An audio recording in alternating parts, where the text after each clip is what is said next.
यार कभी नोटिस किया है, सुबह सोकर उठते ही वो जो एक ख्याल आता है कि आज तो भाई सब संभाल लेगा, वो दोपहर होते होते गायब कहां हो जाता है। मतलब रात को सोते वक्त हम सब एलन मस्क होते हैं, पूरी प्लानिंग तैयार होती है, लेकिन जैसे ही सुबह वो काम सामने आता है, अचानक फोन ज्यादा इंटरेस्टिंग लगने लगता है, या फिर लगता है कि पहले चाय पी लेते हैं फिर शुरू करेंगे, और देखते देखते पूरा दिन बस तैयारी करने में ही निकल जाता है। ऐसा नहीं है कि हमें पता नहीं कि क्या करना है, बस वो पहला कदम उठाने में ही इतनी थकान होने लगती है जैसे बहुत ऊंची चढ़ाई चढ़नी हो। अजीब बात है ना, हम सबको लगता है कि शायद हमारे इरादे कमजोर हैं, पर सच कुछ और ही है। देख भाई, सच बोलूं तो मेरे साथ भी यही होता है।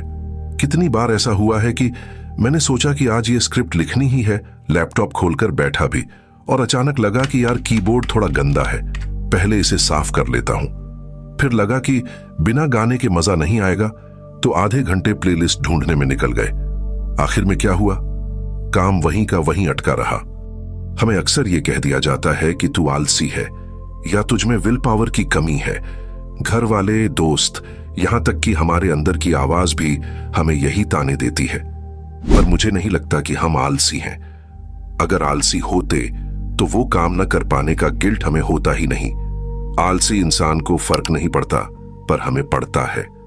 हमें वो चुभन होती है जब दिन खत्म होता है और काम अधूरा रहता है। ये जो हम खुद को कोसते हैं ना कि मुझ में ही कोई कमी है, ये शायद सबसे बड़ी गलतफहमी है। असल में हम फाइट कर रहे हैं एक ऐसे सिस्टम से जो हमारे खिलाफ बना हुआ है। हमारा दिमाग बस उस फ्रिक्शन से बचना चाहता है जो किसी भी नए या मुश्किल काम को शुरू करने में लगता है। मुझे भी कई बार लगता था कि शायद मैं ही कमजोर हूं, लेकिन धीरे धीरे समझ आया कि ये कमजोरी नहीं, बस हमारे दिमाग का डिफॉल्ट मोड है। वो हमें सेफ और कंफर्टेबल रखना चाहता है, और काम करना कंफर्टेबल नहीं होता। पर पता है, असली खेल उस वक्त शुरू होता है जब हम उसे खास पल को गौर से देखते हैं जहां हमारा हाथ काम के बदले फोन की तरफ चला जाता है। चलो एक पल के लिए टाइम को यहीं रोक देते हैं। इमेजिन करो तुम अपने डेस्क पर बैठे हो, सामने वो किताब खुली है या लैपटॉप की स्क्रीन ऑन है। तुम्हें पता है कि तुम्हें बस वो एक ईमेल लिखना है या वो एक चैप्टर रीड करना है। अब गौर से देखो कि तुम्हारे अंदर हो क्या रहा है। ठीक उसी सेकंड जब तुम्हारा हाथ माउस पकड़ने या पेन उठाने वाला होता है, दिमाग के पीछे एक हल्की सी घबराहट महसूस होती है। यह घबराहट कोई बहुत बड़ी नहीं है, बस एक छोटा सा रेजिस्टेंस है। और ठीक उसी पल तुम्हारा दिमाग तुम्हें एक बहुत ही प्यारा और मासूम सा सुझाव देता है, यार एक बार नोटिफिकेशन देख लेता हूं, कहीं कुछ जरूरी ना हो। यहीं पर गलती हो जाती है। वो जो हाथ काम की तरफ जाना था, वो घूमकर फोन की तरफ चला जाता है। फोन उठाना आसान है, उसमें कोई फ्रिक्शन नहीं है, बस अंगूठा स्वाइप किया और डोपामीन की बरसात शुरू। लेकिन वो काम, उस काम को शुरू करने के लिए तुम्हें सोचना पड़ेगा, दिमाग पर जोर डालना पड़ेगा। इसे ऐसे समझो कि तुम एक भारी पत्थर को धक्का देने की कोशिश कर रहे हो। सबसे ज्यादा ताकत कब लगती है? जब पत्थर स्थिर खड़ा होता है। एक बार वो चलने लगे तो फिर उसे धक्का देना आसान हो जाता है। हम जिसे आलस कहते हैं, वो दरअसल उस पत्थर को हिलाने का वो पहला 1 सेकंड का डर है। हम उस 1 सेकंड के फ्रिक्शन से इतना घबरा जाते हैं कि हम हार मान लेते हैं। हमें लगता है कि पूरा काम बहुत विशाल है, जबकि असल में फाइट सिर्फ उस पहले 10 सेकंड की है। वो 10 सेकंड जहां हमें तय करना है कि हम उस घबराहट को झेलेंगे या फोन की दुनिया में भाग जाएंगे। तो क्या इसका मतलब यह है कि हमें अपनी विल पावर को और बढ़ाना होगा? नहीं भाई, यहीं पर हम सब गलती कर बैठते हैं। देख भाई, हम सालों से एक झूठ के पीछे भाग रहे हैं कि जिस दिन मेरे पास बहुत सारा मोटिवेशन होगा, उस दिन मैं सब ठीक कर दूंगा। असली विलेन आलस नहीं है, असली विलेन है फ्रिक्शन। इसे ऐसे समझ कि अगर तुझे प्यास लगी है और पानी का गिलास ठीक तेरे सामने रखा है तो तू पी लेगा, लेकिन अगर वही पानी का गिलास पड़ोस वाले कमरे में रखा हो तो तू सोचेगा कि थोड़ी देर बाद पीता हूं। प्यास उतनी ही लगी है, पर वो जो 2 कदम चलने का फ्रिक्शन बीच में आ गया ना, उसने तेरे दिमाग को हरा दिया। हमारी जिंदगी में हम हर अच्छे काम के आगे कांटों वाली फेंस लगाकर रखते हैं और हर बेकार काम के आगे मखमली कालीन बिछा देते हैं। इंस्टाग्राम चलाने में कितना जोर लगता है? 0, बस एक स्वाइप। लेकिन काम शुरू करने के लिए पहले मेज साफ करो, फिर चार्जर ढूंढो, फिर फाइल खोलो। ये जो छोटे छोटे 5-6 कदम है ना, ये तुम्हारे दिमाग के लिए किसी सुसाइड मिशन से कम नहीं है। इनसाइट बस इतनी सी है, काम की मुश्किल हमें नहीं रोकती, काम शुरू करने से पहले की तैयारी हमें रोकती है। हम करने से नहीं थकते, हम शुरू करने के ख्याल से थक जाते हैं। अब सवाल यह है कि इस फ्रिक्शन को कम कैसे करें बिना अपने आप पर जुल्म ढाए। जवाब बहुत छोटा और आसान है। मैं तुझे ये नहीं बोलने वाला कि सुबह 4 बजे उठो या अपनी पूरी लाइफस्टाइल बदल डालो। हमें दिमाग को बेवकूफ बनाना है, उसे डराना नहीं है। तो अब से जब भी तुझे लगे कि तू किसी काम को टाल रहा है, तो उस काम को करने के बारे में सोच ही मत। तू बस खुद से एक वादा कर, मैं बस 2 मिनट के लिए इस चीज को सेटअप करूंगा।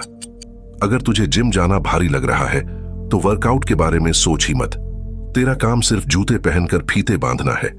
बस फीते बांधने के बाद तू चाहे तो जूते उतार कर वापस सो जा, कोई दिक्कत नहीं है। इसे कहते हैं द 2 मिनट एंट्री पॉइंट। हम अक्सर पूरे लक्ष्य को देखते हैं और डर जाते हैं, जबकि हमें सिर्फ अपने पैर के नीचे की पहली सीढ़ी देखनी है। जब तू जूते पहन लेता है ना, तो बाहर निकलने का फ्रिक्शन अचानक से कम हो जाता है। जब फाइल खुल जाती है तो एक लाइन लिखने का मन अपने आप कर जाता है। हमारा मकसद उस काम को खत्म करना है ही नहीं, हमारा मकसद सिर्फ उस शुरुआती रुकावट यानी फ्रिक्शन को खत्म करना है। पर मान लो ये करने के बाद भी बात नहीं बनी, तो क्या तुम एक फेलियर हो? नहीं भाई, बिल्कुल नहीं। अब मान लो तुमने जूते भी पहन लिए पर फिर भी हिम्मत नहीं हुई बाहर जाने की, तो क्या तुम फिर से वहीं पहुंच गए जहां से शुरू किया था? नहीं भाई, खुद को कोसना बंद करो। अक्सर हम जब काम नहीं कर पाते तो हम एक गिल्ट ट्रिप पर चले जाते हैं। ये जो गिल्ट है ना, ये दुनिया का सबसे भारी फ्रिक्शन है। अगली बार जब तुम काम करने बैठोगे तो ये गिल्ट तुम्हारे कंधों पर बैठा होगा और तुम्हें शुरू करने ही नहीं देगा। अगर आज 2 मिनट वाला सेटअप करने के बाद भी काम नहीं हुआ, तो समझ लेना कि आज सिस्टम में फ्रिक्शन थोड़ा ज्यादा था। शायद नींद पूरी नहीं हुई, शायद स्ट्रेस ज्यादा है। ये कोई कैरेक्टर की खराबी नहीं है, बस एक मैकेनिकल एरर है। खुद को माफ करना सीखो। तुमने कोशिश की, तुमने सेटअप किया, वही तुम्हारी आज की जीत है। जाते जाते बस एक आखिरी बात, जो शायद आज रात तुम्हें सोने नहीं देगी या शायद बहुत सुकून से सोने देगी। सोचो, पिछले कुछ हफ्तों से तुम जो ये थकान लेकर घूम रहे हो, वो काम के बोझ की है या उस बोझ की जिसे तुमने अभी तक उठाया ही नहीं? पिछले वीडियो में हमने देखा था कि कैसे हम कल के चक्कर में द लूप ऑफ सून में फंसते चले जाते हैं। आज हमने उस लूप की सबसे कमजोर लिंक को पहचान लिया है। वो है शुरुआत का घर्षण यानी फ्रिक्शन। मेरा मकसद, या यूं कहें कि क्लियर पैटर्न्स का मकसद ही यही है कि हम उन उलझे हुए व्यवहार के पैटर्न्स को साफ साफ देख सकें। हम यहां कोई क्रांतिकारी बदलाव की बात नहीं कर रहे, बस उस एक छोटे से पत्थर को रास्ते से हटा रहे हैं जो हमारी पूरी रफ्तार रोक कर बैठा है। कल जब तुम उठोगे और तुम्हारा दिमाग फिर से बहाने ढूंढेगा, तो बस खुद से यह पूछना, क्या मैं सच में थका हुआ हूं या बस सेटअप करने से डर रहा हूं? मर्जी तुम्हारी है, पर याद रखना, ऊंचाई तक जाने के लिए जिगरा नहीं, बस पहला कदम उठाने के लिए थोड़ा सा फ्रिक्शन को कम करने की चालाकी चाहिए। पर कभी गौर किया है, सुबह जो काम आसान लगता है, सूरज ढलते ही वही पहाड़, मेरा मतलब है वही चढ़ाई इतनी भारी क्यों हो जाती है? आखिर विल पावर हर शाम गिर क्यों जाती है? इस पर बात करेंगे अगले पैटर्न में। तब तक बस ये देखना कि तुम्हारा हाथ फोन की तरफ कब और क्यों रुख बदलता है।